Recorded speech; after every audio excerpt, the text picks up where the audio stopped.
Donc bonjour à tous, bienvenue. Aujourd'hui, je reçois Monsieur Demorny qui travaille avec Monsieur Christian Arbulot. Certains ont vu sur certaines émissions ou certaines vidéos déjà Christian Arbulot. Donc Monsieur Demorny, merci de venir à cette émission. Je vais vous donner la parole, je vais vous laisser vous présenter pour que les auditeurs y comprennent bien quelle est votre mission, puisqu'on va parler agriculture. Quelle est votre mission et votre travail? Alors, je vous remercie, Monsieur Grégoire, de cette invitation. Je salue tout votre auditoire. Donc, en fait, je suis le directeur adjoint du Centre de recherche appliquée de l'École de guerre économique.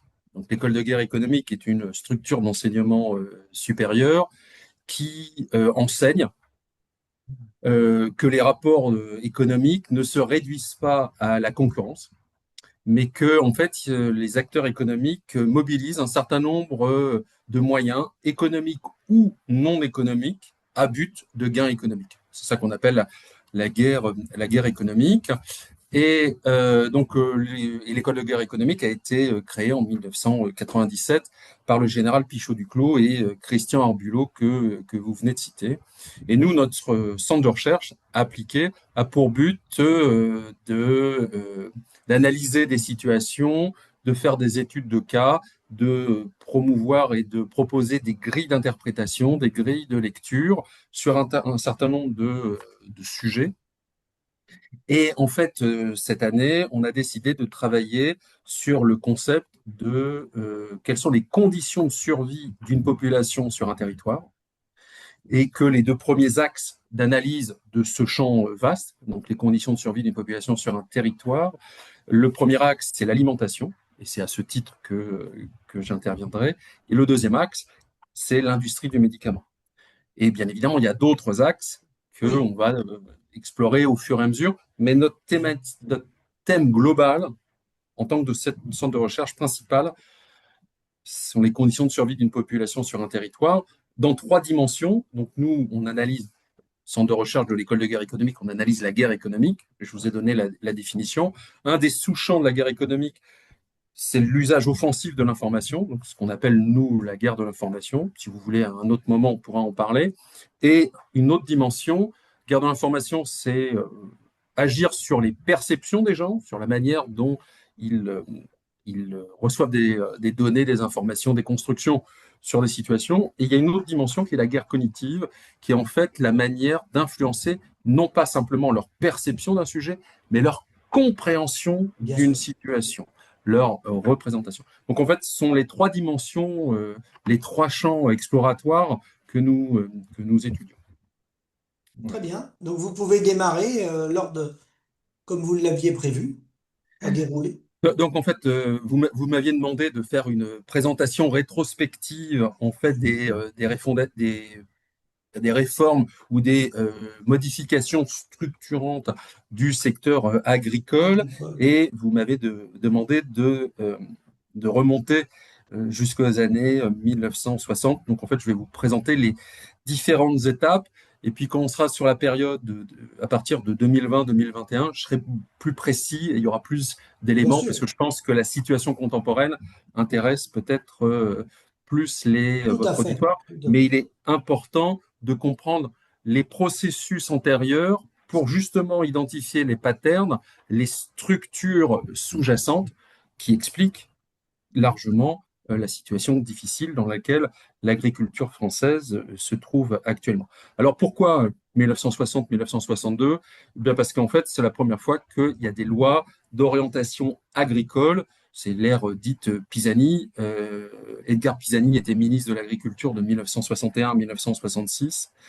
Et donc cette période, c'est la création des SAFER, c'est la mise en place d'une politique de remembrement, c'est-à-dire que des petites parcelles sont rattachées les unes aux autres. Excusez-moi, j'ai oublié d'éteindre. Voilà.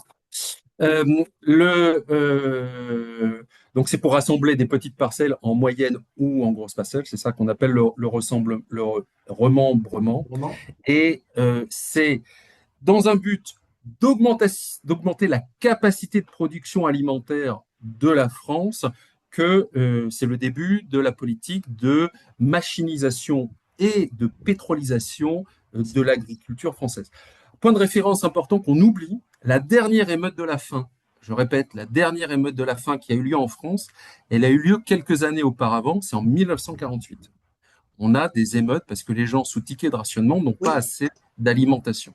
Et donc, en fait, on est une dizaine d'années avant les lois Pisani. Et en fait, elles sont pour partie la conséquence de cette situation. C'est-à-dire qu'il faut être capable d'alimenter, de nourrir la population française au sortir il de y a, la il y a eu Seconde des Guerre mondiale. tickets de rationnement jusqu'en 1952, normalement. Alors pourquoi? Parce qu'aussi la population française devait se nourrir et on nourrissait l'occupant aussi pendant la guerre. Faut pas l'oublier. Oui, oui, non, mais 1948, la guerre est terminée. Oui, Il y a mais quand même une. ça a été très difficile les années d'avant et on pouvait pas Ah, bien remonter la sûr. pente. Non, mais je suis tout à fait d'accord. À la même époque, eh bien, au niveau européen, ben, en 1962, c'est la création de la politique agricole Voilà. commune qui instaure des prix garantis de production, une préférence communautaire, Voilà. hein, c'est-à-dire que dans le marché commun de l'époque, les pays hors communauté européenne eh bien, voient des tarifications. Il y a une forme de protectionnisme communautaire qui existe initialement. On l'oublie, mais c'était une des dimensions fondamentales de la création de la politique agricole commune et mise en place d'une solidarité financière, c'est-à-dire une aide transversale. Alors, quels sont les effets à chaque date? Je vais vous présenter rapidement les Oui. enjeux et je vais vous présenter les effets, ce que j'appelle les effets structurants durables, en quoi c'est important en fait, hein. Donc, cette période 60-62, c'est la naissance de l'agriculture productiviste française, mécanisation, chimisation, donc de plus en plus de produits chimiques, d'engrais. Je vous rappelle que c'est à la même époque qu'il y a ce qu'on appelle la révolution verte mondiale, c'est-à-dire que ce n'est pas un processus uniquement français, c'est un processus mondial. Et cette chimisation, actuellement fort décriée, je rappelle qu'elle a quand même permis de diminuer, voire de faire disparaître les famines mondiales. C'est Hein, vrai. puisqu'en fait, engrais, augmentation de productivité, plus de produits produits sur un territoire donné, et donc plus d'alimentation accessible.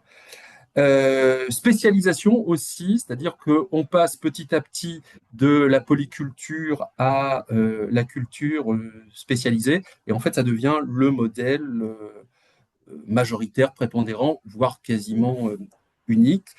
C'est cette période qui, effet négatif, c'est l'acte de naissance de la dépendance au carburant, aux engrais de synthèse, au machinisme. Et en contrepartie, bah, c'est des gains de productivité, des rendements spectaculaires qui permettent aux populations de se nourrir. Deuxième période, ce sont les deux événements de 73, 1973 et 1979, qui sont les deux chocs pétroliers. Oui. Donc, en 73, le prix du pétrole est multiplié par 4. En 1970, je ne vais pas rentrer dans le détail des Non, non. causes, hein, en 79, redoublement du prix du baril. Et donc, conséquence immédiate, comme le modèle est de plus en plus consommateur de carburant, les conséquences de l'augmentation du prix du carburant sont de plus en plus importantes, donc directement ce qu'on met dans les machines, mais aussi indirectement tout ce qui est engrais azoté issu du gaz. 73, élargissement de la communauté européenne au Royaume-Uni, à l'Irlande et au Danemark, ce qui en fait élargit, puisque ce sont des pays peu producteurs, le marché commun en termes de consommateurs. Oui. Effet structurant durable, première révélation de la dépendance au pétrole, Ah oui. mes réponses restaient dans la fuite en avant. C'est-à-dire qu'il n'y a pas le prix à augmenter, il faut qu'on réfléchisse à comment anticiper d'autres éventuelles augmentations. Alors vous allez me dire, c'est un biais de répétition, mais ce qui a déjà existé une fois, potentiellement peut exister à nouveau, mais ça n'a pas du tout été pris en considération. Il y a une accentuation de la machinisation dans une logique d'optimisation des coûts plutôt qu'une réorientation du modèle énergétique. Il y avait Donc la déjà, vulnérabilité, oui, pardon? oui. Il y avait déjà des tensions dans ces moments-là, parce qu'il y a eu le serpent monétaire européen, et après ils se sont aperçus que les monnaies fluctuaient au sein de l'Europe, ils ont créé le système monétaire européen en Absolument. 79 parce que le serpent monétaire commençait à plus fonctionner et on commençait à voir les turbulences là. Hmm. Donc en fait, rapidement, ce que M. Grégoire vient d'évoquer, c'est-à-dire que l'écart maximum entre des valorisations de monnaie européennes entre elles était limité dans une sorte de bandeau, et comme elle fluctuait, c'est pour ça qu'on parle de serpent, 2,5% en plus ou en moins. comme l'ondulation en fait d'un serpent. En 1984, c'est l'instauration des quotas laitiers, Voilà. hein, puisqu'en fait, il y a des excédents structurels, conséquence de la réforme du mode de production. Et donc, pour lutter contre les excédents, donc surproduction, sous-consommation, donc baisse des prix.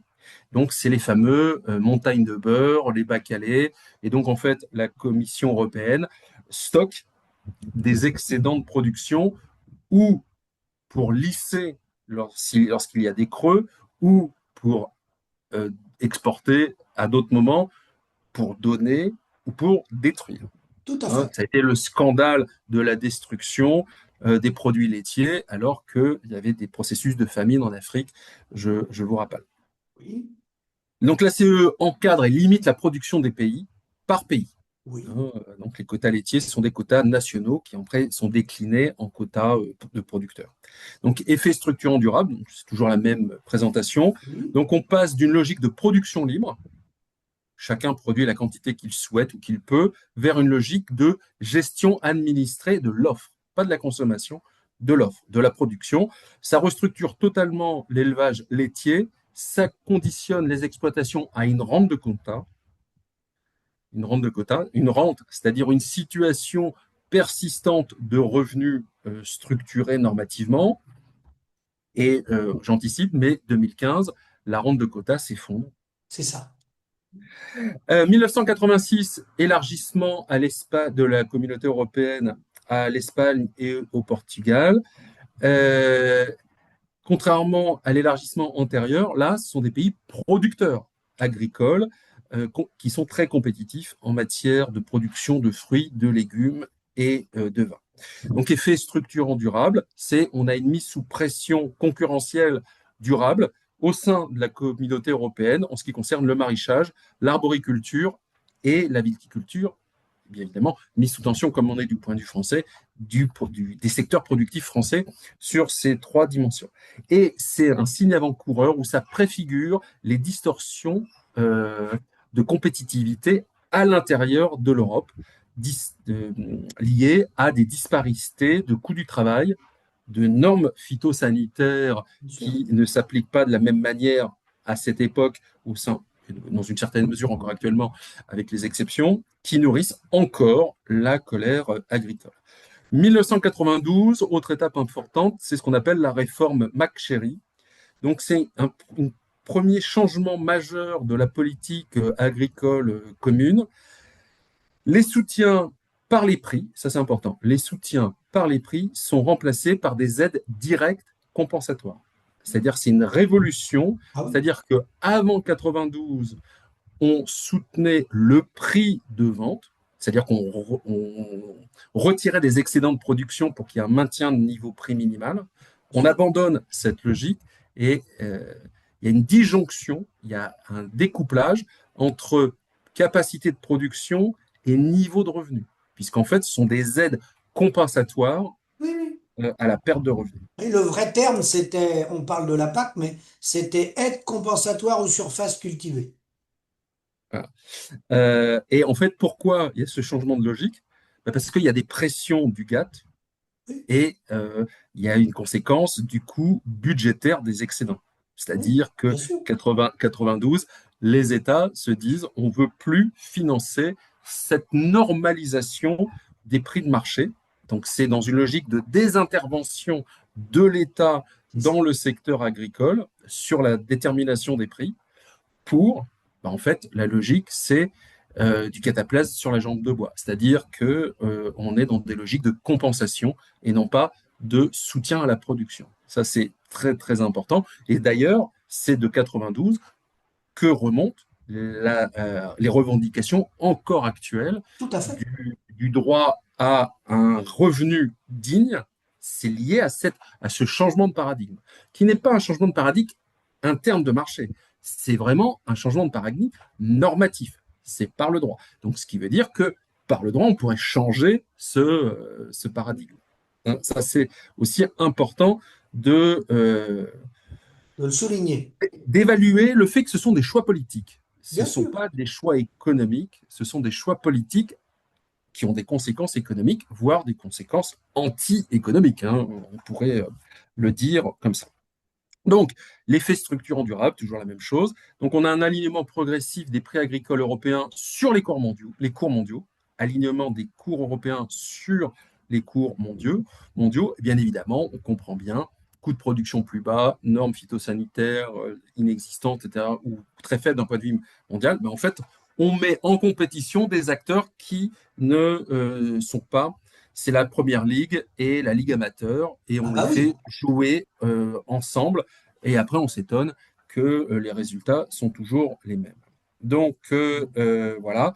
Donc substitution d'une logique de marché à une logique de dépendance aux subventions agricoles, et le revenu agricole devient structurellement, le terme de structurel est important, tributaire du soutien public. 1992, donc, merci Mac 1994, ce sont les accords de Marrakech, donc c'est la création de l'Organisation mondiale du commerce. Bon, c'est les conclusions du cycle de Uruguay Round, du GATT. Donc pour la première fois, l'agriculture est soumise aux disciplines du commerce multilatéral. Donc en fait, il n'y a plus de règles acceptées, c'est concurrence libre et non foncée dès 1994, en fait, accès au marché, interdiction de soutien interne, interdiction de subventions aux exportations. Donc en fait, l'agriculture ne devient plus un levier de puissance d'un État, elle ne devient plus une dimension fondamentale des conditions de survie d'une population sur un territoire, je reviens à notre thème, ça devient une variable de marché comme une autre. L'alimentation, c'est comme le papier hygiénique, c'est comme les téléphones, c'est comme les voitures, c'est liberté totale du marché. Pire, interdiction spécifique de rupture d'équivalence ou de concurrence. Donc l'effet structurant durable, bah, c'est l'agriculture française entre dans l'ère de la concurrence mondiale, de la mondialisation, mais aussi des contentieux commerciaux, puisque l'Organisation mondiale du commerce, c'est aussi un organe d'arbitrage international. Et donc, c'est des accords de Marrakech et de la création de l'OMC que naît la matrice juridique de tous les débats encore actuels sur la notion de clause miroir, bien sûr. hein, et sur les logiques de concurrence déloyale, débats contemporains qui ont eu lieu sur le traité du Mercosur ou d'une manière assez globale sur tous les traités de libre-échange. Oui, 2003, c'est la réforme dite Fleischer, c'est la notion de découplage. Donc le paiement unique découple les aides de la production. Donc l'agriculteur perçoit un soutien indépendant de ce qu'il cultive. Il y a une sorte de virtualisation en fait de l'activité agricole, et cela participe de sa dévalorisation au bien sûr. sens psychologique, symbolique, mais aussi économique. Donc l'effet structurant de la réforme Fischler de 2003, eh bien, c'est une orientation accrue des choix de production par les signaux de marché plutôt que par les décisions publiques et des soutiens qui étaient couplés production prix.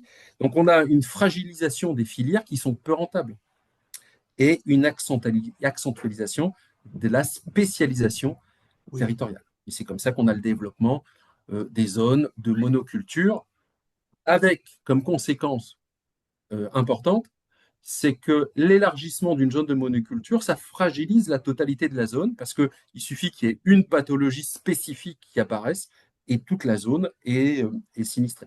Donc ça participe de la perte de résilience des territoires concernés. bien sûr. La résilience, c'est la capacité à surmonter un choc. 2008, la flambée, donc c'est la crise mondiale, c'est la flambée des prix alimentaires mondiaux, hausse brutale des cours des céréales, des intrants. Donc, oui, engrais, différents types d'engrais, plus aussi du carburant, provoque des émeutes de la faim dans plusieurs pays, signalisation de la volatilité, c'est-à-dire sa capacité à avoir des évolutions de prix très, très amples et très rapides. Je rappelle qu'il a été documenté qu'il y a eu une spéculation spécifique, en particulier de Goldman Sachs, qui en fait a bloqué des stocks de marchandises pour que les prix augmentant, ils les vendent à prix fort. Ce faisant, il y a eu des conséquences délétères sur des populations. Il y a des gens qui sont morts de faim. Ça, c'est une manifestation de la guerre économique. La guerre économique, elle fait aussi des victimes et bien des gens sûr. qui décèdent. L'effet structurant durable donc, de la réforme de 2008, c'est financiarisation des matières premières agricoles, retour pour certains du concept de sécurité alimentaire dans les agendas stratégiques. On en parle, mais on n'agit pas. L'agriculture redevient un enjeu géopolitique. Donc, c'est le début de ce que nous, on appelle la martialisation, c'est-à-dire comment on transforme un actif économique en arme, en moyen de pression. C'est ce que les Américains appellent weaponization of everything. C'est la manière de transformer en arme ce qui n'en est pas une.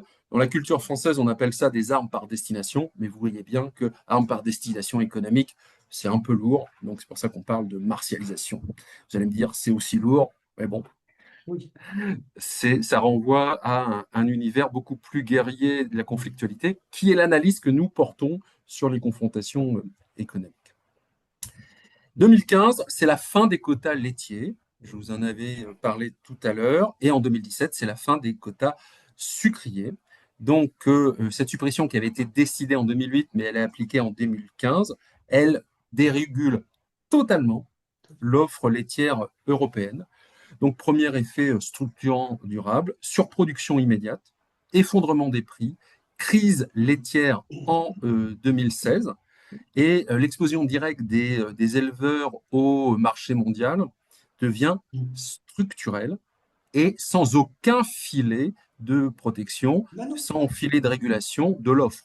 Hein, puisqu'en fait, c'est le moins cher, le plus nombreux qui gagne, enfin le moins cher et Le l'offre monde la est- plus économiquement attirante qui remporte les marchés. Donc là, c'était l'arrière-plan historique. Là, on va rentrer dans la période contemporaine. Donc, je vais être un peu plus détaillé si M. Grégoire, Oui, oui, oui. que ça vous va. Donc, traitement détaillé, la période de 2020, 2026, 2026. Voilà. Donc, sur la période 2021-2022, il se passe deux choses. On a une financiarisation du foncier et le choc de l'invasion russe en Ukraine. Donc il y a deux dynamiques qui s'enchaînent.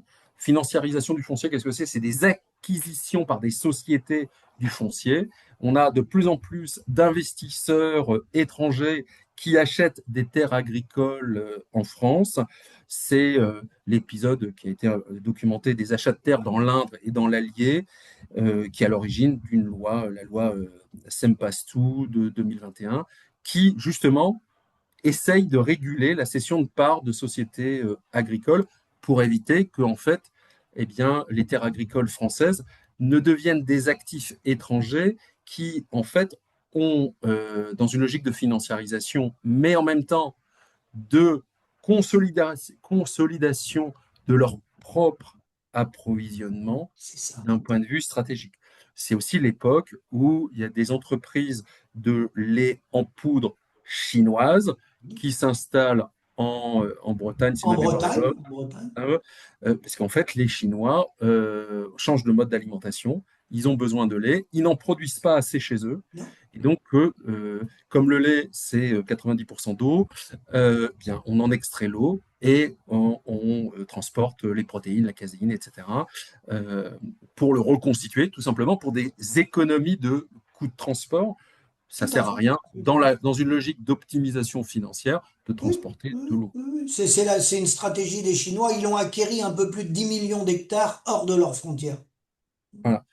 Et 24 février 2022, c'est l'invasion de l'Ukraine. Donc ça déclenche un choc majeur sur plusieurs choses, le gaz, les engrais, les céréales, un tempérament. Le prix des engrais avait augmenté de 300% 2 ans avant. Donc en fait, la crise sur le prix des engrais est antérieure Oui. à l'invasion russe en Ukraine. On a des exemples, le prix mondial de la potasse, on en reviendra, mais c'est un élément qui est utilisé à titre d'engrais, passe de 221 dollars la tonne à 562, Ah oui, donc oui. fois, Oui, fois oui, deux et oui, demi. oui. C'est la source Banque mondiale. Donc, on a ce que moi j'appelle la production apparente française d'engrais. Pourquoi apparente? Parce que en fait, ça dépend d'intrants étrangers. À partir du moment où vous n'avez plus les intrants, où ils sont considérés comme inaccessibles parce que hors de prix, eh bien vous ne produisez pas si vous pensez que plus vous produisez, plus vous allez perdre de l'argent parce que vous pensez que vous n'allez pas pouvoir vendre vos produits euh, au coût réel de production. Donc la France devient le premier importateur européen de gaz liquide russe,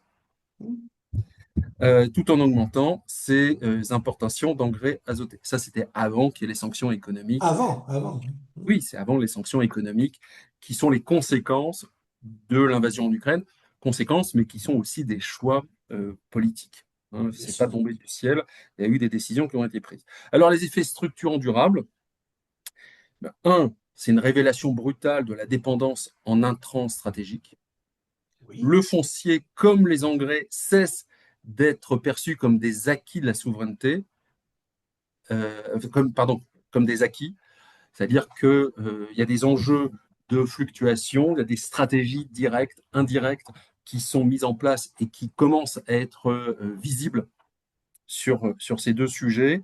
Et conséquence, c'est que le terme de souveraineté revient dans le vocabulaire courant, qui pendant très longtemps a été considéré comme étant une insulte de réactionnaire nationaliste. Je vous passe toutes les insultes. Il n'en demeure pas moins que le terme revient avec une connotation positive, alors que auparavant la connotation Ah oui. était Oui. négative. Autre période, c'est la période 2024-2026, que j'appelle la période de colère agricole, avec le tournant sur le concept de souveraineté alimentaire et la dimension de l'accord du Mercosur. C'est la séquence dans laquelle on est encore actuellement. Pourquoi je la fais commencer en 2024? Parce qu'en janvier 2025, on a des mobilisations agricoles d'ampleur. En janvier 2024, pardon, on a des mobilisations agricoles importantes, jeunes agriculteurs, coordination rurale, confédération paysanne Oui. et FNSEA. On a des blocages routiers. Une étude de janvier 2026 dans la revue Food Policy nous indique que 53%, plus de la moitié, des agriculteurs français qui ont répondu au sondage invoquent des difficultés financières. Les revendications portent sur les charges, l'empilement normatif, la concurrence déloyale, conséquence des accords de libre-échange. En février 2024, on a la mise en pause, en conséquence de ces mobilisations, du plan éco-phyto. Oui. En mars 2025, on a la promulgation de la loi d'orientation pour la souveraineté alimentaire et le renouvellement des générations. Alors, il faut comprendre ce que c'est que la différence entre sécurité alimentaire et souveraineté alimentaire. La sécurité alimentaire, c'est un ensemble de pratiques ou c'est un concept qui consiste à considérer que à partir du moment où les flux alimentaires sont garantis, y compris s'ils ne sont pas produits sur le territoire national, eh bien, c'est suffisant pour assurer, ça va être ma marotte, les conditions de survie d'une population sur un territoire. La souveraineté alimentaire, c'est un autre concept, même s'il y a des débats, parce qu'il y a certains acteurs qui veulent le prendre et le tirer dans le sens de la sécurité alimentaire. Mais la souveraineté alimentaire, souveraineté, ça veut dire que l'État détermine ses propres règles en matière de différents sujets. Donc, détermine ses propres règles en matière d'alimentation. Pourquoi? Bah, pour assurer qu'il y ait une pérennité, un maintien des conditions d'accès à l'alimentation d'une population. Voilà. Donc c'est ça la différence entre sécurité, dans une logique de on garantit des approvisionnements, C'est ça. Et souveraineté, eh bien, l'approvisionnement est garanti en soi parce qu'il est produit localement, donc il n'y a C'est pas ça. de logique de flux. Et donc, on est moins sensible à l'arme alimentaire. Rappelez-vous ce que je vous ai expliqué tout à l'heure L'arme sur la alimentaire. martialisation, hein, puisqu'en fait, il y a un certain nombre d'acteurs étrangers qui, ou afin de se construire une image positive, donnent gratuitement de la production alimentaire. C'est ce qu'a fait la Russie, par exemple, en Afrique pendant une Bien certaine sûr, période. bien sûr. Ou alors interdisent l'exportation alimentaire à Oui, d'autres pays. Donc, en fait, c'est le but de les déstabiliser. bien sûr. Pourquoi je parle d'armes alimentaires? Parce qu'en fait, c'est une pression par l'alimentation sur d'autres dimensions de l'activité étatique, c'est-à-dire diplomatique, militaire, culturelle, etc. C'est une arme qui a beaucoup été utilisée, alors pas que par les États-Unis, mais sous les gouvernements Bush. Il envoyait souvent Mickey Cantor, c'était un grand négociateur. Et le but du jeu, c'était de mettre des divergences entre nous, nos pays européens. Et là, quand il envoyait Mickey Cantor, il lui donnait une mission. Les États-Unis doivent conserver l'arme alimentaire. Ça voulait tout dire, hein. Mhm.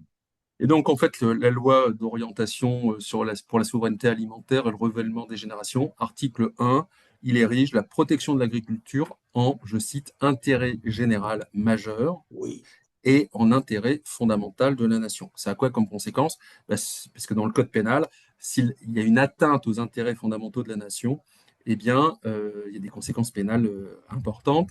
Là, l'agriculture, donc c'est un acteur tiers vient déstabiliser l'agriculture. En théorie, en il théorie. peut être poursuivi pénalement selon cette dimension. Notez qu'à ma connaissance, les conséquences pénales précises ne sont pas définies. Non. Simplement, la notion l'est. Donc la souveraineté, donc, dans le cadre de cette loi, donc mars 2025, c'est quand même fort récent, fait de la souveraineté alimentaire un objectif structurant et majeur, je vous l'ai dit, intérêt général majeur des politiques publiques. Et il y a un sous-jacent démographique important, comme l'indique un rapport du Sénat, d'ici 2030, un agriculteur sur deux atteindra l'âge de la retraite. C'est Donc ça. on a 50% des agriculteurs qui vont sortir du champ Oui, oui, d'activité bien sûr, économique bien sûr. d'ici 2030 et un objectif de maintien d'au moins 400 000 exploitations. Ce n'est pas 400 000 agriculteurs, c'est 400 000 exploitations. En août 2025, promulgation de la fameuse loi du plomb, partiellement censurée par le Conseil constitutionnel. L'idée de cette loi, c'était de diminuer, d'alléger les contraintes pesant sur le métier et l'activité. Et c'est l'illustration de la tension permanente entre objectifs de souveraineté Bien et sûr. les exigences environnementales. Et cette tension, ce rapport dialectique, c'est important parce qu'on oublie un peu la dialectique, mais en fait, on ne comprend pas les processus complexes contemporains si on n'a pas en tête qu'une action entraîne une réaction, une contre-réaction, et qu'en fait, on est dans des processus mouvants et pas dans des rapports de force statiques. Et il est important de revenir à des vieux concepts des années 90, qui est l'analyse complexe, ou la pensée complexe, ou l'analyse systémique. Sinon, on ne comprend pas les enjeux, les patterns, les processus sous-jacents qui permettent, pourquoi c'est intéressant? Parce que ça permet d'anticiper des probabilités d'évolution. Ça permet d'anticiper les futures crises majeures. C'est ça. Donc, sur la période décembre 2024-2026, eh bien, c'est l'aboutissement de l'accord Union européenne-Mercosur, 20 ans de négociations. Donc, l'accord politique, c'est le 6 décembre 2024. Je vous passe les détails. Donc, application provisoire de l'accord commercial intérimaire, eh bien, depuis le 1er mai 2026. Je ne vais pas rentrer dans les détails sur la tension interne Commission, Parlement, Union européenne et États membres. Sachez que le débat est ouvert et qu'il est tendu. Euh, et en fait, la semaine prochaine, je publierai un rapport sur les conséquences de cet accord sur la filière viande française, européenne et l'identification des principaux acteurs, avec un Un paradoxe. rapport de 160 pages, je crois. Absolument. Avec le Et paradoxe, c'est que c'est un accord de libre-échange que j'interprète comme créant une situation de monopole. l'angle mort des traités de libre-échange, la création de monopoles, c'est ça? Absolument. avec la Pourquoi? cartographie Alors, d'un acteur particulier. monopole, vous avez pris monopole, pas oligopole. En fait, Non, parce monopole. que dans l'accord du Mercosur, j'identifie qu'il y a un acteur principal qui s'appelle JBS, qui est une entreprise brésilienne, mais bon, je ne vais pas rentrer dans le détail, qui, selon moi, d'ici la période 2032-2035, bénéficiera de 80 à 85% des quotas tarifaires. Donc, qu'est-ce que c'est qu'un quota tarifaire? C'est une quantité de marchandises qui ne sera pas soumise à droit de douane. Et donc, on est dans des logiques 360 000 tonnes, hein, quand même. Ah oui, oui, oui. C'est pas, une petite quantité. Et donc, dans ce rapport, j'évalue que d'ici 2032-2035, il y a une probabilité de 60% que 30% de la filière de production viande en France soit déstructurée, disparaisse. Bien Mais sûr. bon, je, je vous enverrai le rapport, vous pourrez Oui, le oui. partager avec votre auditoire. Donc, effet structurant durable. Puis après, je vous ferai une synthèse en phase des périodes pour justement, on ait une vision un peu plus globale des logiques qui ont été mises en œuvre. Donc, un, c'est une institutionnalisation juridique de la souveraineté alimentaire. Deux, cette institutionnalisation, elle est contredite dans les faits par l'approfondissement du libre-échange. C'est l'accord du Mercosur, et par les tensions normatives internes à la France, Normative. éco-phyto, loi Dupont. Et la trajectoire du système agricole entre dans une phase de contradiction ouverte, majeure, explicite, entre souveraineté affichée, le discours, et dépendance qui sont héritées de tous les processus que je vous ai évoqués depuis les années 60. Oui. Et c'est le présent actuel. C'est ce que nous vivons, c'est ce que les agriculteurs vivent. Et c'est dramatique. Mais il n'est jamais trop tard pour réagir. Alors, synthèse de la trajectoire de 1960 jusqu'à l'époque contemporaine. Oui. Donc, je vais vous proposer une logique dominante par phase et des dépendances qu'on a identifiées et qui sont structurantes.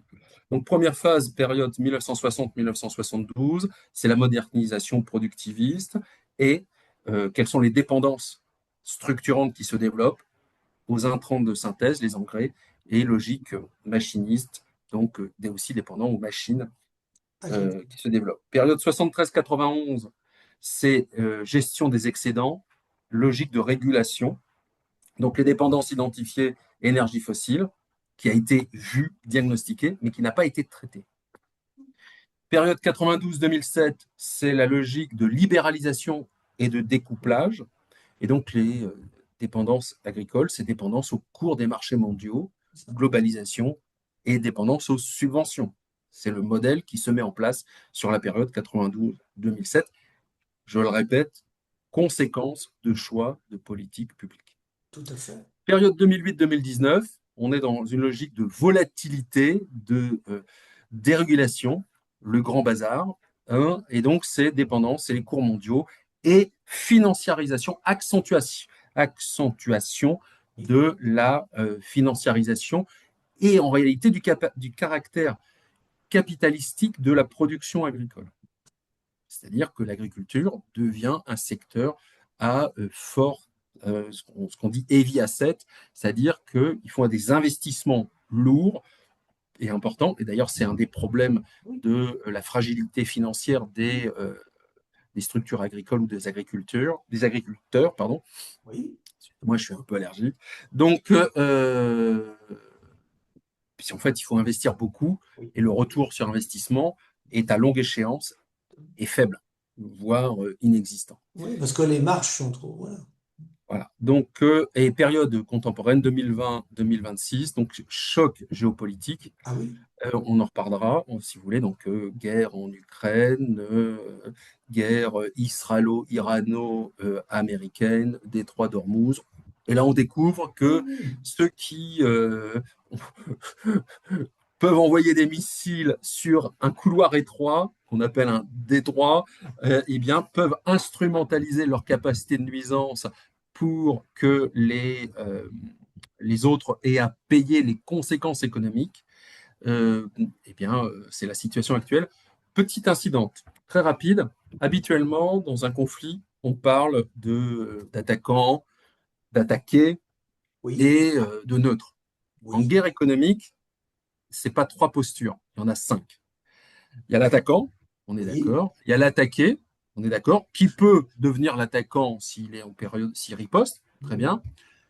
Il y a ceux qui sont hors de la zone du conflit économique, très bien. Mais il y a deux postures d'acteurs complémentaires. Il y a la posture de victime collatérale. Vous n'êtes pas parti à la confrontation économique, mais vous en payez le prix. C'est la situation d'à peu près tous les acteurs qui sont euh, consommateurs intensifs en énergie sur c'est la ça. période actuelle. Et vous avez une autre posture peu connue qui est la posture de bénéficiaire collatéral. Vous n'êtes pas partie prenante au conflit, mais vous en tirez des avantages.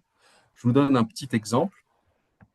Vous vous rappelez, dans les années 90, il y a eu le scandale Perrier, parce qu'il y avait du benzène dans le Perrier. Bon, en fait, ce que peu de gens savent, c'est qu'en fait, certes, il y avait vraiment du benzène dans le Perrier, mais que le laboratoire de Charlotte aux États-Unis, qui a identifié, qui a détecté la présence de benzène dans le Perrier, en fait, était financé par Coca-Cola. Hein. Et c'est Coca-Cola même qui avait fourni des machines d'analyse beaucoup plus précises. Pourquoi? Parce que Perrier euh, représentait 23% des parts de marché du gazeux aux États-Unis et que Perrier avait passé un accord avec Pepsi. Et donc, dans une logique de guerre économique, Coca-Cola a voulu déstabiliser Perrier. Comment ont-ils fait? Ils ont payé ce laboratoire pour qu'il fasse un nombre important d'analyses. On ne sait pas combien d'analyses ils ont faites avant de découvrir le problème de benzène. Simplement, quand ils l'ont découvert, il y a eu un effet Ah oui, d'amplification. Donc c'était fondé sur du vrai. Il y a vraiment eu du benzène. Simplement, ça a été découvert parce qu'il y avait quelqu'un qui chassait en fait à l'affût, qui s'était mis dans sa cabane de chasseur et qui attend de découvrir qu'il y avait un gibier qui passait. Donc c'est Coca-Cola qui déstabilise Perrier. Perrier doit racheter toutes ses bouteilles de Perrier, donc fragilité de trésorerie. 18 mois plus tard, Nestlé fait une OPA offensive. Nestlé n'est pas en coalition avec Coca-Cola. Il n'y a pas d'accord entre Nestlé et Coca-Cola. Nestlé a fait une attaque opportuniste sur Perrier. Et donc en fait, Nestlé était le bénéficiaire collatéral de l'attaque de Coca-Cola sur Perrier. Fin de ma parenthèse sur les postures d'acteurs. Ça relève de nos grilles d'analyse ou de grilles de lecture ou d'explication oui, des tous les processus de dommages guerre. collatéraux, les rapports de force, la guerre des monnaies, hein, la guerre des monnaies, Absolument. ils jouent avec leur monnaie aussi. Alors ça, c'est une autre modalité. Donc, en fait, nous, on considère que, si on voulait, sur la guerre économique, Ah, moi, je considère qu'il y a 6 théâtres de guerre économique. oui, Que ces 6 théâtres, je ne vais pas rentrer dans le détail, se décomposent en 36 champs de confrontation. Mais je vais vous parler simplement des 6. oui, Le premier théâtre d'opération ou de confrontation, c'est ce que j'appelle la concurrence directe. C'est ce que tout le monde comprend. oui, C'est le champ concurrentiel, donc les stratégies sur les prix, sur les positionnements de niche, sur l'augmentation des parts de marché, sur la gouvernance. Donc en fait, c'est les processus classiques. Mais ça, c'est un champ, un oui, seul, sur 6. Il y en a 5 autres. Le deuxième champ, c'est un peu connu, c'est le champ du régulateur législatif. Donc c'est à la fois les lois qui s'appliquent, les règlements, mais aussi les normes techniques, c'est ça. mais aussi l'instrumentalisation du procès, le fait que des acteurs font ce qu'on appelle du lawfare, c'est-à-dire ils font des procès pour paralyser un acteur, pour le déstabiliser psychologiquement. Quand vous êtes une entreprise qui veut se développer, qui demande un permis de construire et que vous avez 15 procès, etc., au bout d'un certain temps, vous abandonnez. Il y a même une entreprise qui, dans une commission d'enquête parlementaire, a dit sur telle zone, je ne chercherai même plus à m'installer, j'en ai marre de tous les procès. Donc, c'est le deuxième champ de confrontation, c'est le normatif et le régulateur. Le troisième champ de confrontation, c'est tout ce qui relève des matières premières et des flux. Donc, c'est la logique de mise sous dépendance ou de martialisation. Ce qui est important de comprendre, c'est que tout à chacun, on a ce que j'appelle moi des rationalités économiques de rang 1. Je développe une activité économique pour gagner de l'argent. J'achète une entreprise pour gagner de l'argent. Je crée une entreprise pour gagner de l'argent. C'est la rationalité économique de rang 1. Il y a une rationalité économique de rang 2 qui est j'achète une structure pour lui faire perdre de l'argent. Vous allez me dire, mais pourquoi voudrait-il faire ça? Eh bien, imaginons une situation très simple. Vous êtes un acteur et vous avez un grand concurrent, votre concurrent principal. Il vend les mêmes produits que vous, vous êtes en concurrence de champ 1, champ concurrentiel classique. Vous avez identifié que votre concurrent avait un fournisseur critique que lui n'a pas identifié comme étant critique, mais que s'il n'a plus accès aux produits, il ne peut plus produire les biens qu'il vend contre vos produits. Vous en prenez le contrôle, d'un point de vue capitalistique classique, vous l'achetez, et rationalité économique de rang 2, vous artificiellement, vous mettez en place des problèmes de production. C'est pas loyal, dans certains cas, c'est pas légal, mais problème de maintenance, cas de force majeure, c'est toujours difficile d'aller vérifier la réalité à l'intérieur d'une entreprise. Et donc, votre concurrent principal, il n'a plus accès aux produits de son fournisseur critique, donc il ne peut plus produire ses produits, il ne peut plus les vendre. Et donc, vous êtes dans une situation où votre concurrent ne fournit plus, donc vous avez des capacités de développement. C'est une stratégie, c'est une rationalité économique de rang 2. Et si on n'intègre pas cette logique, on ne comprend pas le champ de la mise sous dépendance, de la martialisation. Donc ça, c'est le champ numéro 3, les flux, l'énergie, les matériaux ou les produits nécessaires aux différentes étapes de la chaîne de production ou de la chaîne de valeur. On a le champ 4 qui est le champ humain, c'est-à-dire à la fois débaucher des personnels critiques chez son concurrent, mettre en place des processus de formation, de compétences, mais aussi, quand on est dans les logiques État entre États, instrumentalisation des flux de population. Erdogan qui dit, si vous ne me versez pas 3 milliards, je vous largue tous les réfugiés syriens. C'est inhumain ce que je viens de dire, mais c'était une présentation du mécanisme d'intimidation qui avait été utilisé, c'est-à-dire j'ouvre mes frontières et vous récupérez un certain nombre de réfugiés avec potentiellement, puisque c'était ça la menace sous-jacente, je dis bien la menace sous-jacente du point de vue d'Erdogan, tous les problèmes qui pourraient être liés à cet afflux massif de réfugiés. Et donc ça relève du champ de confrontation que moi j'appelle humain. Le 5e champ sont les infrastructures sous-jacentes. Donc, qu'est-ce que j'appelle infrastructures sous-jacentes? Les modes de paiement internationaux. Si vos clients ne peuvent plus payer d'un point de vue numérique, ils ne peuvent plus acheter vos produits. Donc, tout ce qui est Visa, carte bancaire, système de paiement internationaux, SWIFT, etc., d'une part, mais aussi tout ce qui est infrastructure, IA, câbles sous-marins, etc. Quand vous avez un bateau qui, avec son chalut, détruit des câbles, eh bien, vous avez l'Égypte qui n'a plus qui a des retards d'activité, de cloud, etc. Par exemple. Ça, c'est ce qui s'est passé en mer Rouge en 2024. Et vous avez le dernier champ, qui est le champ informationnel et cognitif. Vous voyez le 6e champ de confrontation de la guerre économique. Donc c'est à la fois ce que je vous ai dit au tout début en présentant la guerre de l'information, c'est-à-dire l'usage offensif de l'information, mais aussi tout ce qui est cybersécurité, puisque c'est un échange de données, donc d'informations, et tout ce qui est aussi lié aux stratégies cognitives ou à la guerre cognitive, c'est-à-dire comment orienter la manière dont des acteurs, ça peut être une entreprise, la cible. C'est pas juste les Russes qui attaquent la démocratie française. Ça peut être une série d'acteurs privés qui déstabilisent la manière dont un autre de leurs concurrents par des stratégies indirectes. Donc, par exemple, on finance un congrès international de chercheurs qui déstabilise votre technologie. Vous n'avez pas l'impression que c'est votre concurrent qui vous attaque.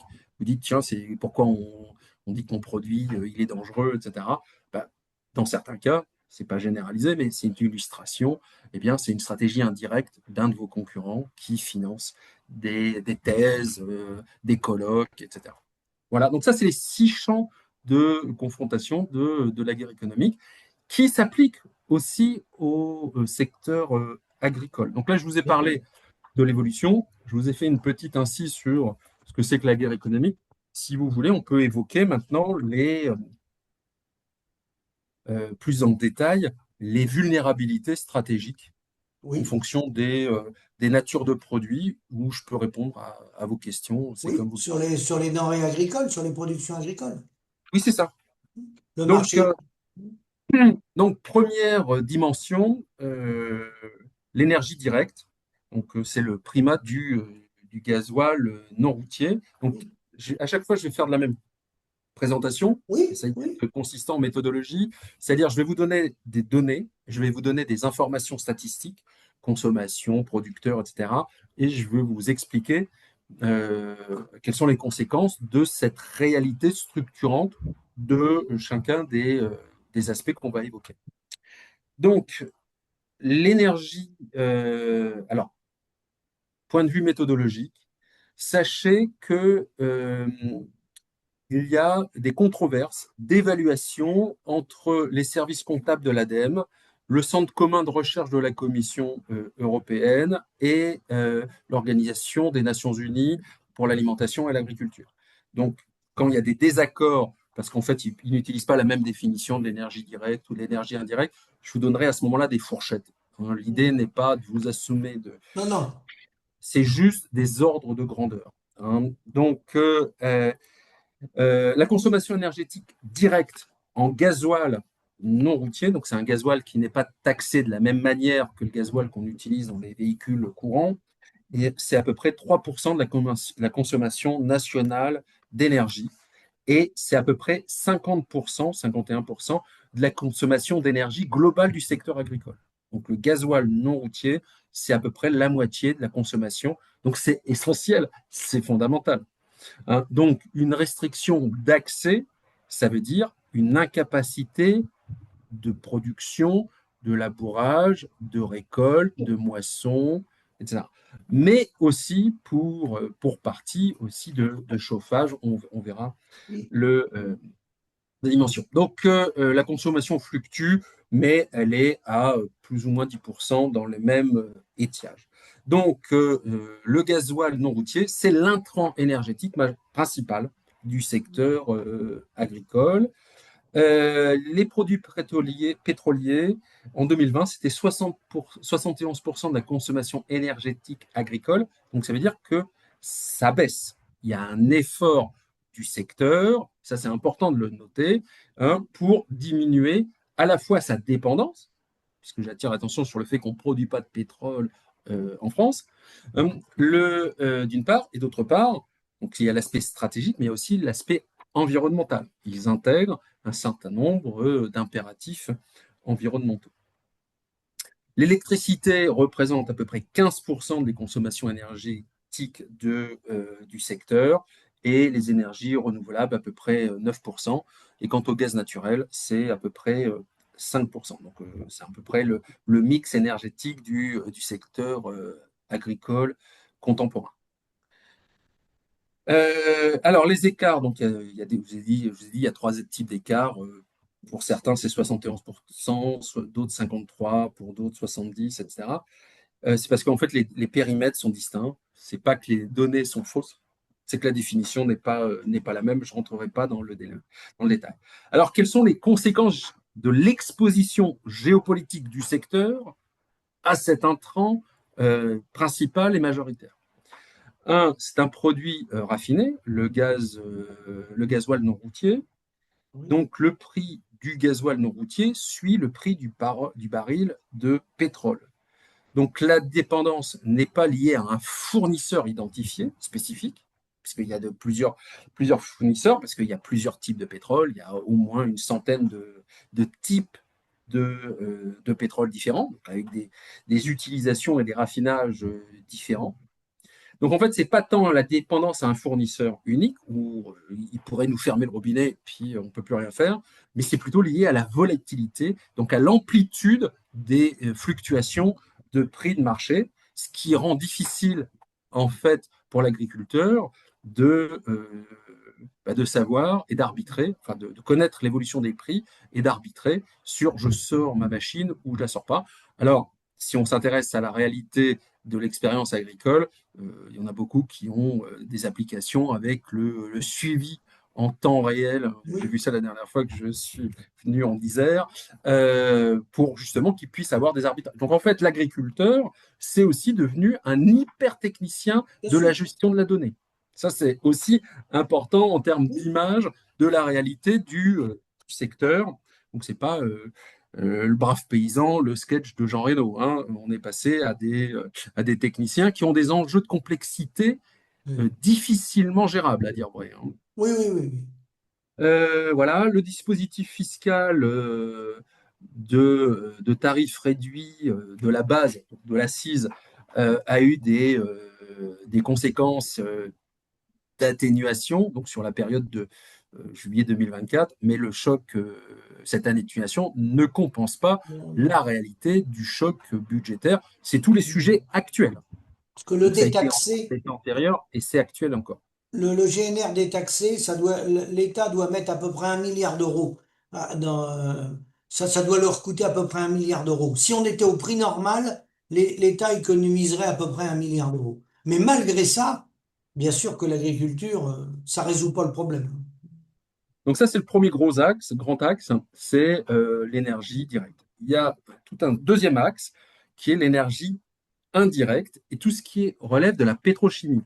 Parce que le pétrole n'est pas qu'un carburant. Le pétrole, c'est aussi un ingrédient ou une base utilisée pour construire, fabriquer, élaborer des produits dérivés qui sont utilisés dans le secteur agricole. Donc, première sous-catégorie de l'énergie indirecte et de la pétrochimie, c'est tout ce qui est les engrais de l'azote de synthèse et les engrais qui utilisent, enfin, qui ont comme base initiale l'azote sont ce qu'on appelle, ce que moi j'appelle du gaz fossile sous une autre forme, C'est ça. hein.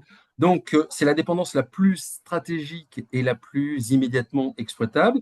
Donc, l'azote de synthèse, c'est un procédé, je ne vais pas rentrer dans le détail, à Bosch. Donc, c'est azote de l'air et hydrogène extrait du gaz naturel.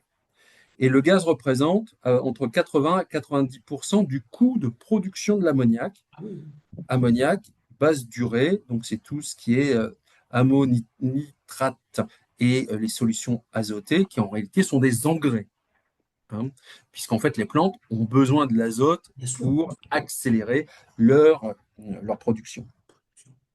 Donc il est à noter que la production française autochtone sur le Oui, territoire ne représente que à peu près un tiers des besoins en engrais azotés minéraux, et c'est à peu près 5 millions de tonnes par an. Il faut faire attention, rappelez-vous, je vous ai parlé tout à l'heure de la production apparente d'engrais. Eh bien, elle s'est totalement effondrée, elle a été divisée par 3 en 10 ans. C'est production apparente, c'est-à-dire que en fait, ce sont des intrants extérieurs qui sont combinés en France. Donc, le processus industriel combinatoire, en fait, s'est totalement effondré et il représentait, en fait, 4 millions de tonnes. Il est passé à 1 ou 1,5 million de tonnes. Conséquence directe de l'augmentation du prix du gaz et de l'arrêt, pardon, de production d'unités d'ammoniac. La France importe à peu près 24% de ses besoins de pays membres de l'Union européenne, essentiellement la Belgique et les Pays-Bas, par à peu près égal, et 42% des pays grands gaziers, Russie, États-Unis, Égypte, Algérie, Trinité et Tobago. Donc, selon, je cite ma source, les Amis de la Terre, les importations françaises d'engrais azotés ont augmenté de 86% entre 2021 et 2023. C'est-à-dire que la dépendance stratégique augmente. Donc on n'est pas du tout dans une phase d'autonomisation et de robustesse. On est dans une phase d'augmentation de la dépendance. Alors il faut bien comprendre ce que ça veut dire, les difficultés d'approvisionnement en engrais. C'est-à-dire que la production, les capacités de production peuvent diminuer d'une année sur l'autre de moins un tiers à moins 50%. c'est ça. Il faut bien comprendre les enjeux, hein. Donc, on n'est déjà plus en capacité d'autonomie alimentaire actuellement avec les engrais, sans les engrais. eh bien, moins 30 à moins 50%. Donc, ça veut dire on serait dépendant et fragile davantage, enfin, davantage fragile, pardon, d'une éventuelle instrumentalisation par des pays tiers qui utiliseraient l'arme alimentaire contre nous. Voilà. Autre dimension, les produits phytosanitaires. Donc, on a une Oui, dépendance en amont aux substances actives, c'est-à-dire qu'on combine, mais on n'a pas les principes actifs. Donc, on a une industrie française de formulation, donc les recettes en fait de produits phytosanitaires. C'est presque de la gastronomie phytosanitaire. J'ose le terme un peu osé. Enfin, j'ose de l'oser, c'est normal, mais je suis un peu fatigué, excusez-moi. Donc, puissante. Donc, la France figure parmi les 4 premiers exportateurs mondiaux de produits phytosanitaires, mais elle est contrôlée par des acteurs étrangers. Les oui, Allemands, bah Bayer, oui. BASF, Syngenta, qui est propriété du chinois Sinochem, et la dépendance critique se situe selon l'Office central de lutte contre les atteintes à l'environnement et à la santé, qui dépend de la gendarmerie. Les principaux fournisseurs de substances actives sont la Chine et l'Inde. Notez que pour les mêmes raisons, sur un autre sujet, qui est le sujet du médicament et des principes actifs des médicaments, on est dépendant aussi de la Chine et l'Inde, puisqu'en fait, ils ont des industries de la chimie lourde qui sont développées et que nous, pour des raisons de choix industriels, mais aussi Oui, d'acceptabilité sociale des activités c'est- polluantes, oui, ça a diminué. Petite incise, c'est que je vous rappelle que le principe pollueur-payeur qui est mis en avant, en fait, au départ, sont les propriétaires aux alentours de Marseille, propriétaires de villas, d'établissements fonciers développés, qui, parce qu'il y avait une production chimique de la soude, il y avait les pierres de leur propriété étaient abîmées, et c'est eux qui ont poussé donc en fait, c'est la bourgeoisie propriétaire en fait qui au 19e siècle a poussé le principe de pollueur-payeur. Je trouve que c'est une ironie historique amusante à avoir en tête. et, Fin de ma parenthèse. et une parenthèse, quand on parle des leviers stratégiques, on a parlé des engrais, du gaz, du pétrole. Euh, les puissances agricoles, on retrouve le Brésil, on a parlé de la Chine, Mmh, les puissances de la Chine, on a parlé de l'Inde et de la Russie. Ils sont réunis au sein des BRICS. mmh. Et en fait, il y a des alliances sino-allemandes sur les produits phytosanitaires. Oui, Autre élément toujours de conséquence de la pétrochimie, euh, dimension peu évaluée, pardon, c'est les plastiques agricoles, donc qui est un dérivé pétrochimique de masse. Je vous rappelle que c'est une conséquence de la crise sanitaire. Les consommateurs de produits agricoles se sont habitués à les acheter sous conditionnement plastique c'est pour vrai. des raisons d'hygiène, de germes, de bactéries, de transmission de virus. Et donc, actuellement, il y a une tension sur la production de plastique parce que, tension sur le pétrole mondial, le plastique est un dérivé du pétrole, mais les plastiques agricoles, c'est pas juste l'emballage, c'est aussi le conditionnement des transports en camion, donc c'est les grandes barques, les grandes barquettes, les cajots, comme on dit chez moi Ouais. dans le Nord, Euh, mais c'est aussi les films de serre, le paillage artificiel, les bâches d'ensilage, de mise en silo, l'enrubanage, les filets, les ficelles, les emballages, je viens d'en parler. Donc, à peu près 98% de tous ces produits plastiques sont d'origine de la pétrochimie. Le biosourcé, c'est 1,5% du total en France et en Europe. Et sur la consommation totale de plastique par an en France, 20%, c'est pour l'agriculture et l'alimentation. 20% du plastique français est à destination, donc c'est un secteur qui est très dépendant de cette production. Alors l'usage se concentre beaucoup sur l'élevage bovin pour la conservation des fourrages qui sont plastifiés pour limiter l'oxydation, donc le fait que ça pourrisse dans le stock, mais aussi le maraîchage sous serre, je l'avais évoqué. Donc la dépendance, elle est peu localisée géographiquement, mais elle est très dépendante de la volatilité des prix. Je vous renvoie à ce que je vous ai dit tout à l'heure Ah oui, sur le gasoil non routier. On est dans des logiques homologues, c'est-à-dire de même oui, forme. Troisième gros secteur, les engrais non pétroliers. Donc des engrais qui ne dépendent pas de la chimie du pétrole. Là, c'est une autre logique, c'est moins une dépendance prix, enfin une dépendance volatilité, une fragilité volatilité du prix. C'est là, c'est une concentration géographique extrême des producteurs. Donc le potassium et le phosphore ne dépendent pas du gaz, mais de gisements miniers, ce qui crée des dépendances liées aux capacités d'extraction c'est ça. des mines, et les mines sont sur des territoires. Hein. Donc, la potasse, on dépend essentiellement de l'Europe de l'Est, même si le Canada, le premier producteur mondial, c'est 40% des exportations, mais Russie et Biélorussie, c'est 40% aussi de la potasse mondiale. Donc, conséquence des sanctions de l'Union européenne. Ah oui, Donc, en fait, sur 80%, il y en a 40% qui disparaissent. c'est Donc, on ça. a accès à 60% au mieux, mais avec une hyperconcentration. Et donc, en fait, un poids relatif plus important du Canada. Le phosphate, en fait, c'est essentiellement une exposition aux stratégies du Maroc, puisque le Maroc détient 70 à 72% des réserves mondiales de phosphate, et c'est un quasi-monopole d'extraction minière. Euh, mais, mais, à préciser, c'est pas parce qu'ils ont les plus grosses réserves que ce sont les premiers producteurs. Les premiers producteurs, c'est la Chine. Elle a moins de réserves, mais elle extrait davantage. Énormément. Donc, c'est 3 ou 4 fois plus que le Maroc, alors que le Maroc, c'est 72% des réserves. Donc, en fait, on a une hyper-production, une hyper-extraction chinoise. Le Maroc, c'est le deuxième ou le troisième producteur. Voilà. La France importe 71% de ses engrais phosphatés depuis des pays tiers. Maroc essentiellement, je viens de l'évoquer, mais aussi marginalement la Russie. Depuis 2024, le premier producteur mondial, la Chine, a restreint ses exportations d'engrais phosphatés. Pourquoi? Pour se le conserver, puisqu'on est dans des logiques de risque de pénurie. Et si vous avez la capacité de production alimentaire qui diminue de 50%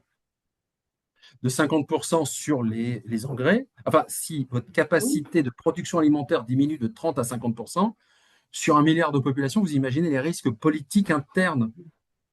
c'est énorme. C'est majeur. Troisième sous-catégorie, tout ce qui est soufre et micronutriments. Donc ça, c'est un angle mort documentaire. On n'a pas de données. En tout cas, moi, je n'en ai pas trouvé. Donc le soufre, c'est nécessaire à la fabrication de l'acide sulfurique, mais c'est Oui, aussi utilisé avec des phosphates comme un fertilisant, oui, donc un engrais. Je n'ai pas trouvé de données qui me permettent d'avoir une vision très, très claire des dépendances et de la consommation. Même chose sur ce qu'on appelle les micronutriments. Donc ça, c'est pas pour nous, c'est pour les terres. Donc c'est tout ce qui est bore, zinc, manganèse, cuivre et oui. molybdène. C'est des faibles tonnages en masse, Ah oui, oui. mais c'est critique en termes d'utilisation. Mais j'ai pas trouvé de données, donc faites attention. Appel, ce serait intéressant qu'il y ait des études statistiques sur Exact. cette vulnérabilité particulière. Quatrième gros secteur, vous l'attendiez, les machines agricoles. Donc c'est une dépendance structurelle industrielle. Donc, on a une domination étrangère du parc. Donc, le marché des tracteurs, des machines agricoles est dominé par des constructeurs étrangers. Donc, c'est les données d'immatriculation de 2024 selon Axema. Donc, John Deere entre 21 et 23%, marque américaine. Fendt 15%, nationalité du groupe États-Unis, mais c'est une marque allemande. New Holland 13%, c'est italo-américain. Vous voyez, il y a quand même un prisme très américain. Massey Ferguson 10% États-Unis. Claas 10%, même à peu près la même chose que Massey Ferguson, c'est allemand. CAS IH, c'est 8% italo-américain. Et Kubota, c'est 4%, c'est le Japon. Notez qu'il y a une rétraction globale de la consommation, enfin de l'utilisation de machines agricoles, liée au fait que les agriculteurs n'ont plus les capacités d'investissement. Voilà. Et je vous ai dit, qu'à partir des années 70, l'agriculture est devenue une activité asset heavy, c'est-à-dire qui demande un investissement capitalistique en machines, en Énorme. technologie énorme. Et donc, c'est une conséquence du modèle. Mais le modèle se rétracte. Donc, ce qui veut dire aussi qu'on a une tension supplémentaire à la diminution de production agricole. Oui.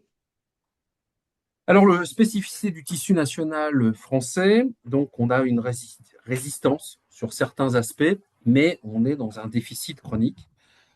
Donc la France, troisième producteur européen de matériel agricole, à peu près 32 000 tracteurs produits en 2023 sur différents sites, mais des marques qui ne sont pas françaises. Ah bah Donc ce non. sont des sites français, parce que rappelez-vous, dans les marques que je vous ai données, il n'y en a aucune qui est française. Non. Hein, donc, mais la balance extérieure, la balance commerciale du secteur est déficitaire. Même si on produit en France, on importe davantage qu'on produit. Donc 2 milliards d'euros par an, déficit commercial, rien qu'avec l'Allemagne. Sur les machines agricoles, rien qu'avec l'Allemagne. Voilà. Autre dimension, composants électroniques embarqués, puisqu'en fait, je vous ai dit que en fait, l'agriculteur, c'était plus le brave paysan, Ben c'était non. un technicien Tout est de informatisé. qui était un gestionnaire de complexité technique, matérielle et financière, spéculativo-financière sur la volatilité de ces intrants. Hein. Si je ne vous ai pas convaincu jusqu'à présent, jamais personne ne vous convaincra. Euh, et donc, ça a des conséquences aussi. Donc, la guerre russo-ukrainienne a fragilisé la chaîne d'approvisionnement des micro-composants électroniques. Et donc, ça a augmenté les délais de livraison d'une vingtaine de semaines. Donc, c'est quasiment 6 mois entre votre besoin et votre livraison. Donc, bien évidemment, c'est une autre pression sur les capacités Bien sûr. productives. Pièces détachées. Alors, ça, c'est un sujet qui est peu connu. Je vous ai dit qu'on était le troisième producteur européen de machines initiales, mais pas de pièces détachées. Pas de On pièces dépend détachées. à 90% de la Chine pour les pièces détachées. Donc, fragilité structurelle majeure. Imaginons que pour des raisons qui nous échappent et qui me paraissent assez évidentes, la Chine décide de limiter son exportation de pièces détachées, eh bien, pression à la baisse de production, panne, incapacité de réparation. Si vous voulez, on peut parler du cas un peu particulier de ce qu'on appelle le vendeur lock-in, c'est-à-dire le verrouillage logiciel des fabricants de machines-outils Oui. agricoles. Ça, Oui. c'est très particulier parce que on va invoquer une dimension que peu ont en tête, c'est que l'agriculteur est un producteur d'informations, de données, Bien sûr. qu'il ne valorise pas, que certains producteurs de machines ont essayé de capturer à leur bénéfice, et on parlera de pourquoi ils faisaient ça. Donc, il y a John Deere qui est le premier qui a mis ça en place, et c'est intéressant parce que au mois d'avril 2026, donc très très récemment, donc en fait, quel était le processus, pardon. Vous étiez agriculteur, vous vouliez acheter une machine agricole, et dans le contrat, pour pouvoir acheter la machine agricole, vous avez des clauses de transfert de propriété de la production de la donnée au propriétaire de la machine. C'est ça. Alors, quel type de données?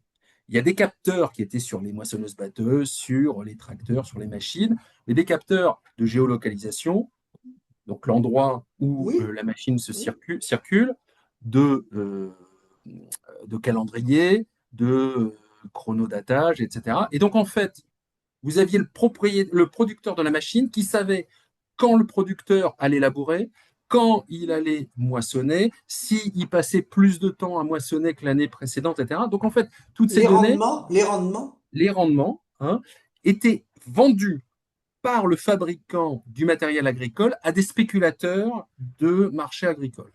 Et comme ils avaient des données sur le tracteur est sorti 15 jours à l'avance, non, il est sorti oui. 15 jours en retard, sur le climat, etc. Donc, ils pouvaient faire des projections Ah oui. sur la masse de production agricole qui serait accessible au moment où elle serait vendue. Donc, ils pouvaient faire des options Ah bah oui. sur l'augmentation ou la baisse du prix agricole. Il anticipe, ils ont un coup d'avance.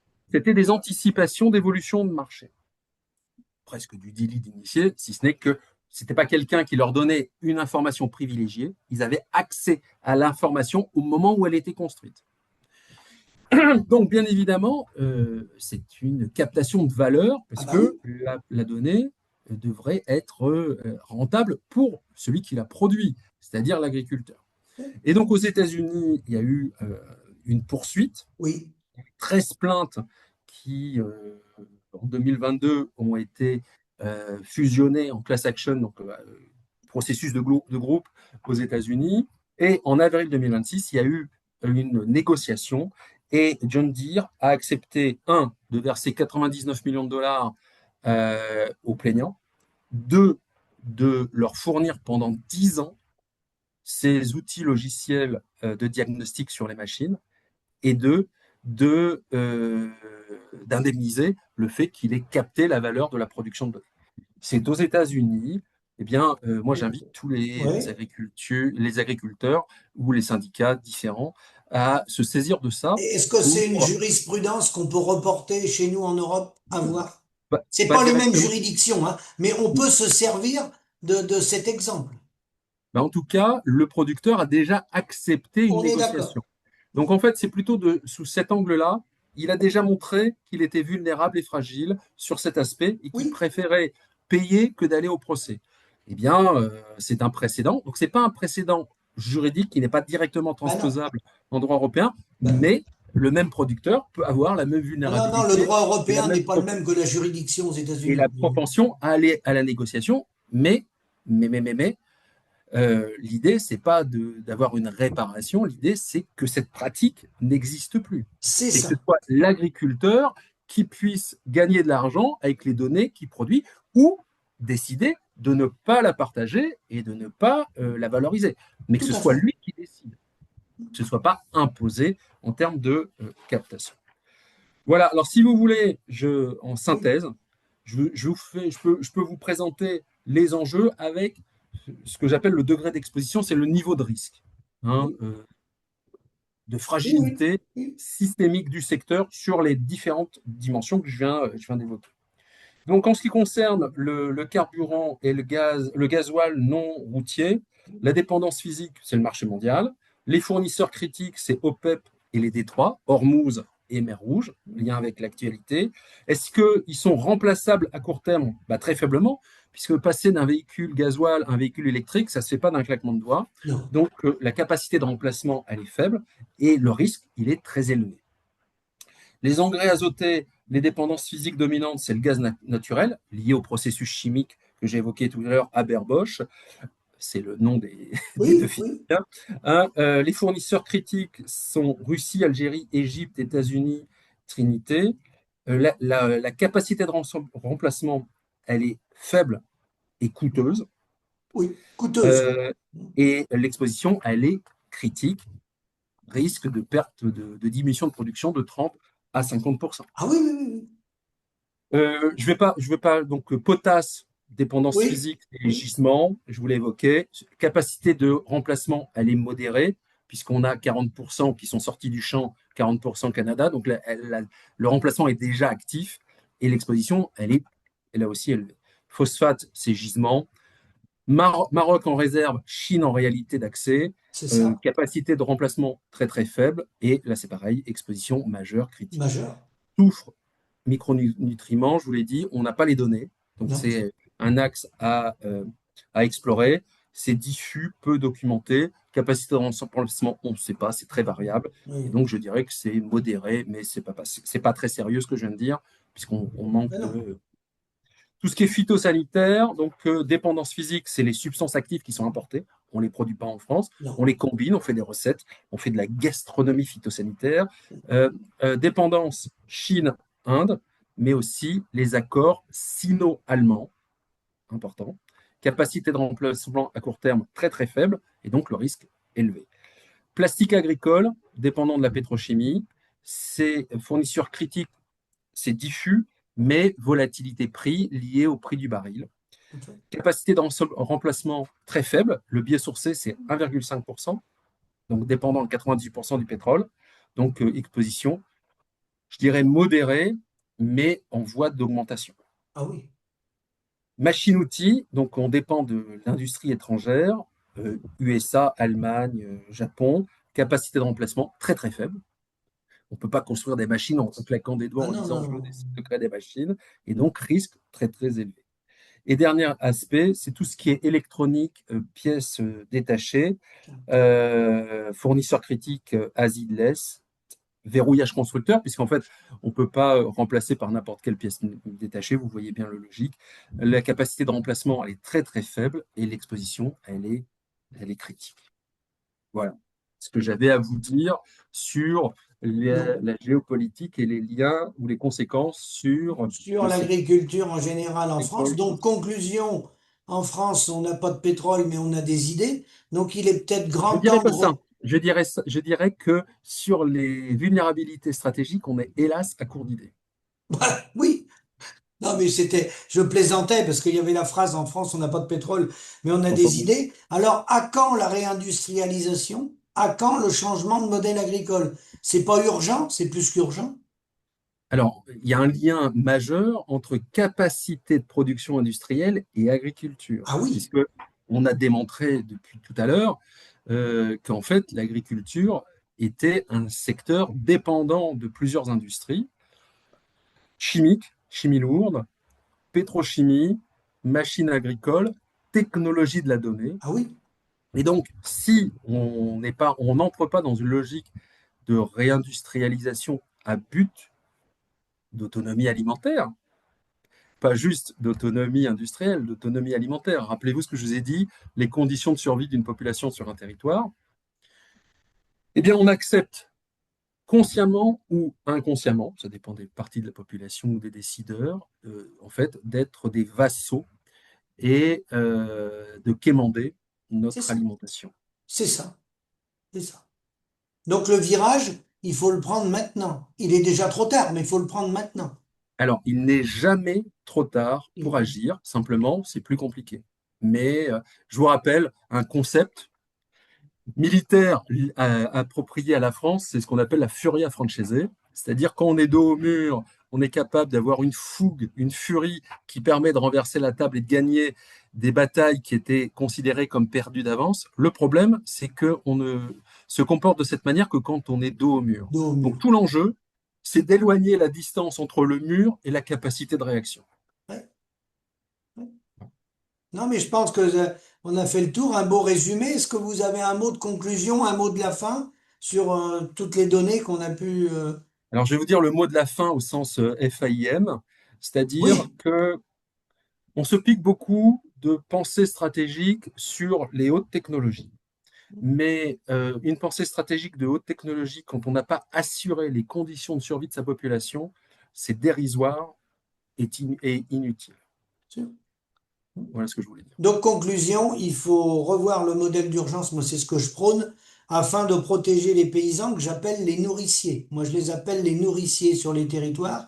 Et si on relocalise pas au maximum notre alimentation et qu'on maintient pas les nourriciers, bah, je pense qu'on s'en va vers des crises majeures graves. Et d'une mise sous dépendance, c'est-à-dire que Ah qui oui, contrôlera notre alimentation contrôlera le reste de nos activités collectives. oui, tout à fait. Et ça a un impact terrible. Ça peut même faire sauter plusieurs gouvernements, ça. Bien sûr, mais je vous rappelle que les lois Pisani de 60-62, c'est une réponse à l'émeute de la fin de 1948. Bien sûr. Donc, il faudrait peut-être changer de modèle pour éviter qu'on se retrouve dans une configuration de même type.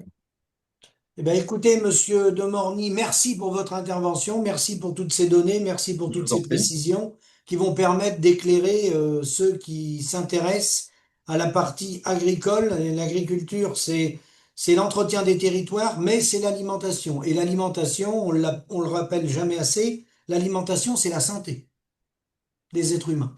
Donc, je vous remercie et à bientôt. C'est moi, portez-vous bien. Au Merci. revoir.